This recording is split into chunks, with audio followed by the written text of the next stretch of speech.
très concrètement, on sait que ce chiffre, le produit intérieur brut, ces évolutions dans le temps, pour une économie donnée, servent à piloter l'économie par la politique monétaire et donc la politique macroéconomique.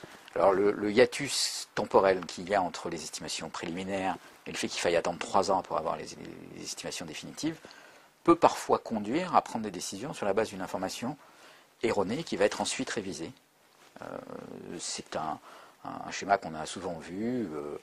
Par exemple, en 2005, les premiers éléments issus des comptes nationaux établissaient que le taux de marge des entreprises était très dégradé. Et donc, il a été pris un certain nombre de mesures d'allègement de charges et d'allègement d'imposition des sociétés sur la base de ce diagnostic.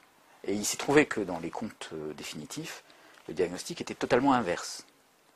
Mais il est arrivé 3 ans après, et évidemment, il était trop tard pour revenir sur les mesures de politique économique. Donc, mais en tout cas, c'est un exemple qui montre qu'on utilise l'information pour infléchir une politique économique et que ça peut même rentrer dans un certain degré de détail, comme par exemple, faut-il ou non faire peser la fiscalité sur les entreprises ou sur les ménages. Donc voilà, là, clairement, il y a une utilisation de l'information. Bon, ça, c'est un premier volet. Bon, il y a un deuxième volet qui aujourd'hui est totalement oublié, mais qui a quand même été très important dans l'élaboration des comptes nationaux. C'était l'idée qu'il faut être capable de piloter une économie, soit quand on la reconstruit, soit quand on est en guerre. Et donc pour ça, il faut connaître exactement l'état de l'appareil de production et être capable de le diriger, quand il s'agit de produire des canons et des tanks, en utilisant toutes les ressources disponibles le plus optimalement possible. C'est une des raisons pour lesquelles on a bâti les systèmes de comptes nationaux, c'est pour ça. Aujourd'hui, c'est une dimension qui est totalement oubliée, à la fois parce qu'on est en paix, parce que les économies sont plus complexes, et puis probablement aussi parce qu'on n'a plus vraiment les instruments pour arriver à ce contrôle. La globalisation, par exemple, a beaucoup changé le domaine d'application de ce genre de méthodes et de théories.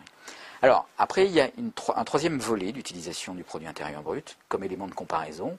Et souvent, on entend, oui, mais ce pays a plus de croissance qu'eux, ce pays a un niveau de richesse plus élevé que celui-là, et donc, c'est la preuve que son organisation sociale dans son ensemble est plus performante. Et donc souvent, c'est utilisé comme argument pour dire, si on veut avoir une plus grande performance, il va falloir faire comme ce pays pour avoir le même résultat, c'est-à-dire un plus grand produit intérieur brut par tête ou un plus grand niveau de revenus par habitant.